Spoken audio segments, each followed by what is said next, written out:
After The Ultimate Fighter was done filming, I came back here to Chicago and got thrown back into reality. Work, school, and next thing you know, I was behind on rent. I pay the bills by training people. I do lessons in general fitness, also in boxing and jiu-jitsu, so my day's got a lot of variety to it, which keeps it fun. My work was really supportive of the show and what I was doing. They even put a big banner hanging right up in the gym, so it was kind of flattering. It's a good picture, too. Randy Punch. Here in Chicago, I have Carlson Gracie training me, which is great. Carlson Gracie is one of the founders of jiu-jitsu and one of the greatest fighters of all time. And when I go to Vegas, he's going to come with me. He's going to be in my corner, and there's no way I'm going to lose with him in my corner. I have a lot I need to work on still, and I'm always going to be improving. So even from now until the time I fight Forrest, I'm going to be a better fighter. What do you want, like chicken or something? Yeah, Andrea's never been a big fight fan at all. Like, if I have Ultimate Fighting on, she's out of the room. Do you have any asparagus? But since it's a reality TV show, suddenly she's familiar with the terminology, ground and pound, and put them in a triangle, and now she's liking the sport. In preparation for this fight against Forrest, I'm grounding myself. I'm not allowed out. I'm cutting down on the sex, too. It's going to make me hungrier. I need to beat this hillbilly.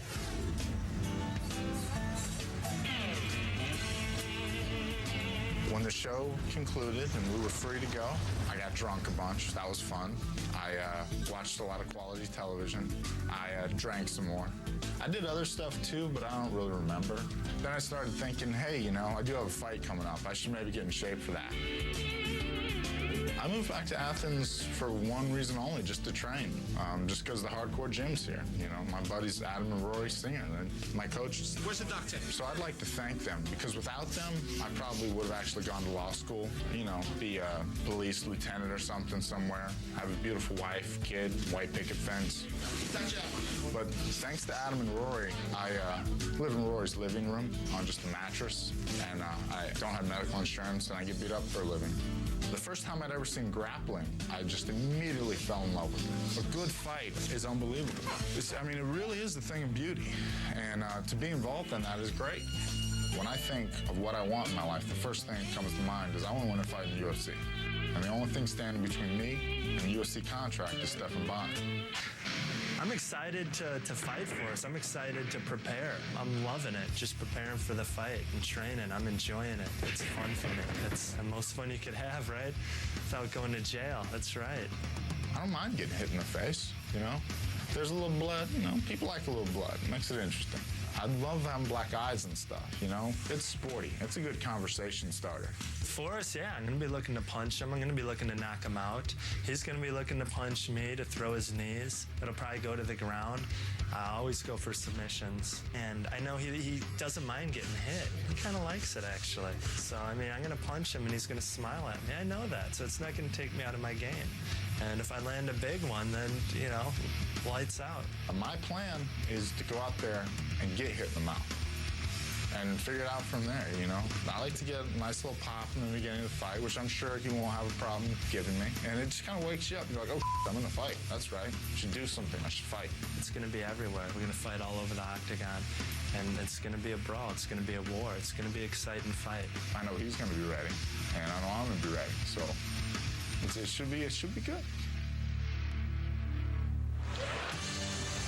Forrest Griffin against Stephan Bonnar for a six-figure contract as the light heavyweight division's Ultimate Fighter.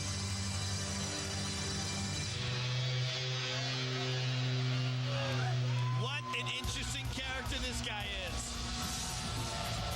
His plan to get punched in the mouth and figure it out from there. I'm just glad he has hair again. Because the half hair, the mohawk, I mean, it just wasn't working. He's a very, very interesting dude. Real fun to watch him on the show.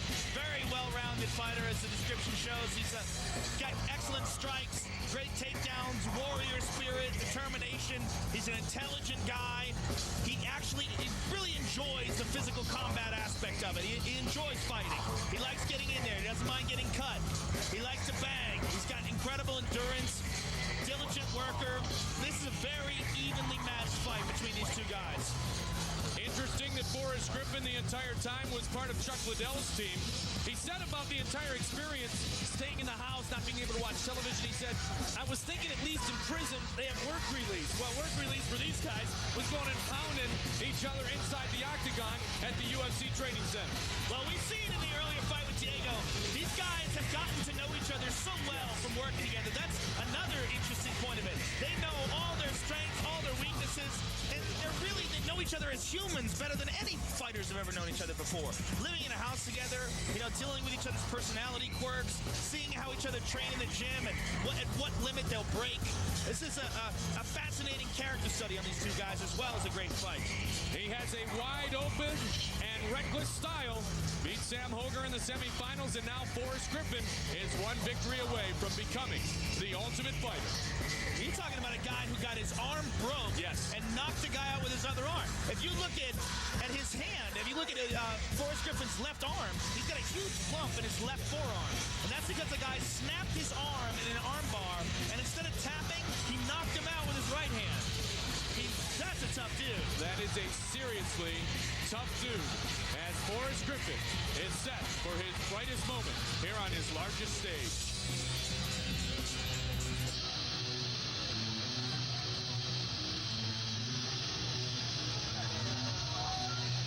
The American Psycho, RoboCop, similar size, similar age, similar experience by their own admissions.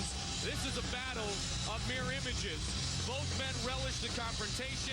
They also had a pretty good battle of wits going on during the program. Yeah, they're similar and yet they're different. Their personalities are very quirky. Stephan Bonner's an interesting guy, very, very intelligent guy. Not your, stereotypical fighter. But you see that a lot in mixed martial arts. You see that with Kenny Florian also. He's a very smart guy, very well-rounded. You've seen him have excellent strikes when he fought Bobby Southworth, and then you see him when he fought Mike Swick. He can finish fights on the ground with submission. Good off his back, good guard. A very well-rounded fighter, and it's the pick 'em fight, in my opinion. To get here, he defeated Bobby Southworth, then his best friend and roommate, Mike Swick. So it's Griffin against Bonner, and the fight is coming up next. Four-time All-American wrestler. He is fun to watch. Josh Koscheck, an incredible athlete. Josh Koscheck, a member of the Ultimate Fighter staff. And there's our host, Willa Ford. And the #1 contender in the light heavyweight division, Chuck Liddell, who next week, live on pay-per-view, from the MGM Grand Garden Arena, UFC 52, will fight the natural, Randy Couture. Tonight, it's Stephan Bonner and Forrest Griffin for a UFC